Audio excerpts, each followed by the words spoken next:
नमस्कार। राजस्थान में भजनलाल सरकार को 2 साल पूरे हो चुके हैं और सरकार ने अपने पहले ही वर्ष में राइजिंग राजस्थान जैसे बड़े निवेश उत्सव का आयोजन किया। हाल ही में कुछ दिन पहले प्रवासी राजस्थान दिवस का भी आयोजन हुआ। ये दोनों ही उत्सव बड़ी मात्रा में राजस्थान में निवेश और निवेशकों को आकर्षित करने में सफल रहे और ये तो आप कह सकते हैं कि सरकार का कामकाज, राजनीतिक इच्छा शक्ति और राजस्थान का निवेश के लिए उपयुक्त स्थल होना महत्वपूर्ण है। लेकिन ये भी बहुत महत्वपूर्ण है कि राजस्थान की छवि एक ऐसे प्रदेश की है जो एक शांत प्रदेश है, जहाँ कानून व्यवस्था अच्छी है, जहाँ निवेशक, व्यापारी, उद्योगपति सबके लिए सुरक्षित वातावरण है। तो उसको देखते हुए राजस्थान में बड़ी मात्रा में निवेश आकर्षित हो रहा है और मैं समझता हूँ इसके लिए जो क्रेडिट है वो राजस्थान पुलिस को दिया जा सकता है। हालांकि अपराध और अपराधियों के बदलते हुए पैटर्न, बढ़ता हुआ cyber crime, online fraud, gangsters की उपस्थिति, तस्करी, नशे का कारोबार, बढ़ती हुई सड़क दुर्घटनाएं और आम जन में पुलिस को लेकर विश्वास की कमी, ये कुछ ऐसी चुनौतियां हैं जिनसे राजस्थान पुलिस को डेली 2-4 होना पड़ता है। तो आज इन सब मुद्दों पर बात करने के लिए हमारे साथ कीनोट कार्यक्रम में, अगर मैं अनौपचारिक भाषा में कहूँ तो राजस्थान का सबसे बड़ा पुलिस वाला यानी डीजीपी राजस्थान श्री राजीव शर्मा, जो कि एक मेहनती और इम्पैक्टफुल इफ़ेक्टिव अफसर की छवि रखते हैं, हमारे साथ मौजूद हैं। राजीव शर्मा साहब, आपका बहुत बहुत स्वागत है। नमस्कार। आपसे इस तरह की गंभीर बातों पे भी बात करेंगे और राजस्थान पुलिस को क्या चुनौतियां हैं और उनके लिए आपने क्या स्ट्रेटजीज़ बनाई हैं, ये भी बात करेंगे। लेकिन हम चाहेंगे पहले आपके प्रारंभिक जीवन के बारे में बात करें। कैसे आप आईपीएस में आए, आपकी प्रारंभिक शिक्षा दीक्षा कैसे हुई और क्या आईपीएस ही आप बनना चाहते थे या कहीं और जाना चाहते थे और भाग्य ने आपको आईपीएस में ला दिया? प्रारंभिक शिक्षा तो उत्तर प्रदेश में हुई, उसके बाद दिल्ली में राजकीय स्कूल में से 10वीं और 12वीं गवर्नमेंट सेकेंडरी स्कूल से पास किया था और उसके बाद फिर आगरा में ग्रेजुएशन, पोस्ट ग्रेजुएशन और जवाहरलाल नेहरू विश्वविद्यालय से एमफिल किया था। उसके बाद वहीं से ही सीधे फिर इसमें चयन हुआ। तो आप आईपीएस ही बनना चाहते थे? एक सरकारी सेवा में, सिविल सर्विसेज में ही आने का था, तो उसमें आईएफएस, आईएएस और आईपीएस, ये 3 में से किसी एक सेवा में आने का मन था। चलिए, आपने अच्छा, जिलों में आप एसपी रहे, उसके बाद अनेक उच्च पदों पर रहे, वहाँ पे आपने बहुत नाम कमाया। अब एज डीजीपी राजस्थान आप ऐसा क्या करना चाहते हैं कि आपका कार्यकाल एक यादगार कार्यकाल बने?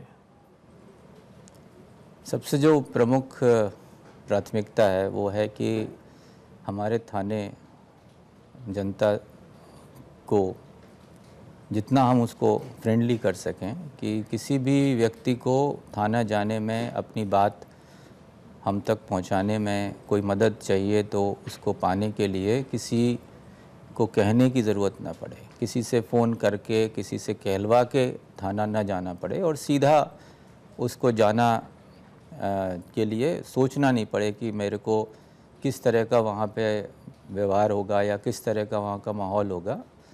तो पहला प्राथमिकता ये है कि हम अगर अपने लोगों को इस स्तर तक हम तैयार कर दें कि कोई भी परिवादी जिसको पुलिस से कोई भी मदद चाहिए, वो निसंकोच और बिना किसी बात को सोचे और सीधे थाने में जाके मदद मांग सके। तो वो अगर हम कर पाएंगे, वो है कि हमारा व्यवहार अच्छा हो। और दूसरा, जो भी छोटा मोटा अपराध हो, चाहे बड़े से बड़ा अपराध हो, उनके मन में इस तरह का भय हो कि राजस्थान उनके लिए ठीक जगह नहीं है और चाहे वो छुप के करना चाहें, चाहे वो राज्य के बाहर से ऑपरेट करना चाहें या विदेश से ऑपरेट करना चाहें, उनके हर तौर तरीके का हमारे पास सख्ती से हम उनको ऊपर कार्रवाई करें और यहाँ जो उनको मदद करते हैं किसी भी इस तरह से डायरेक्टली इनडायरेक्टली, उन पर हमारी सख्ती बनी रहे ताकि कोई भी इस तरह की दुष्चेष्टा नहीं कर पाए। तो जो आपने पहली बात कही कि आम जन के लिए आप इसको फ्रेंडली बताना चाहते हैं, तो एक तरह से आपने अपना जो पुलिस का ध्येय वाक्य है उसी को डिकोड कर दिया कि आम जन में विश्वास और अपराधियों में भय। बिल्कुल, बिल्कुल ये दोनों ठीक है। बातें आपने उसी से रिलेटेड कही। अभी अगर किसी को कोई अपराध घटित होने की सूचना देनी होती है या अपराध उसको लगता है कि अपराध होने वाला है, उसकी सूचना देनी होती है, तो सबको पता है 100 नंबर पे डायल करो। लेकिन एक ये भी आशंका रहती है कि 100 नंबर पे एक पे ही पूरे शहर की सूचनाएं जाती हैं, तो ये हो सकता है बिजी होगा, और कई बार बिजी होता भी है। तो क्या हम ऐसा नहीं कर सकते, जैसे अगर 100 नंबर इसका है तो अलग अलग थानों को ऐसा ही 3 डिजिट का आसान नंबर दे दें। मान लीजिए 500 से सीरीज टेलीकॉम डिपार्टमेंट से बात करके शुरू करा दी, 500 नंबर का थाना जो है सिविल लाइंस हो गया, 501 नंबर का गांधीनगर हो गया, 502 नंबर का वैशाली नगर हो गया। तो लोगों को ये लगेगा कि हमारे लिए हमारे थाने का ही ये कंट्रोल रूम का नंबर है और हम सीधे वहाँ पे इंटरेक्ट कर सकते हैं। ऐसा कोई आपको जानकारी होगी कि अभी 112 नंबर का जो है 112, उसको भारत सरकार द्वारा बहुत बड़े स्तर पे उसको सभी राज्यों में उसको लागू किया जा रहा है। राजस्थान में भी उसको हम बहुत तेज़ी से उसको तैयार करा है। 1000 हमारी गाड़ियां हैं जो ऑलरेडी इस कार्य में लगी हुई हैं। या चेतक जिनको तो वो उसमें उसका उद्देश्य यही है कि धीरे धीरे 112 नंबर आपके हर तरह की मदद के लिए एक नंबर होगा।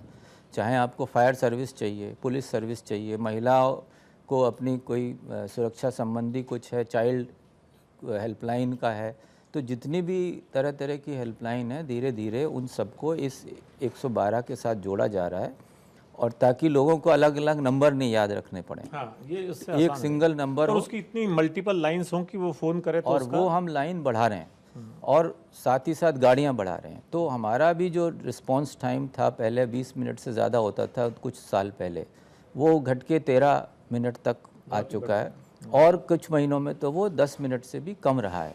हम उस पर लगातार काम कर रहे हैं कि ये रिस्पांस टाइम हमारा 5 मिनट के आसपास तक हम पहुंचा सकें, ताकि कोई भी नागरिक किसी भी तरह की कोई दिक्कत है तो उसको पहला जो रिस्पांस है वो 5 मिनट के अंदर उसको मिल सके। एक भजनलाल सरकार की इस बात के लिए पूरे देश में चर्चा है कि यहाँ पिछले 2 साल में अपराध पे अच्छा नियंत्रण हुआ और अपराधों में कमी आई है, और साइजेबल कमी आई है। जो सामान्य अपराध हैं उनमें कहते हैं 12-13% कमी आई है, महिला के विरुद्ध अपराधों में भी 20% के आसपास कमी आई है, और सारे लूट के वारदात में 40% तक की कमी आई है।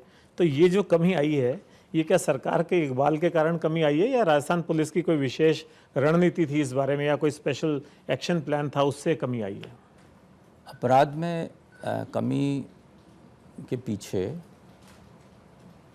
बहुत सारी चीज़ें इसमें ध्यान कंट्रीब्यूट करती हैं, और सबसे इम्पॉर्टेंट ऑफ कोर्स पुलिस का इकबाल और पुलिस की कार्रवाई होती है।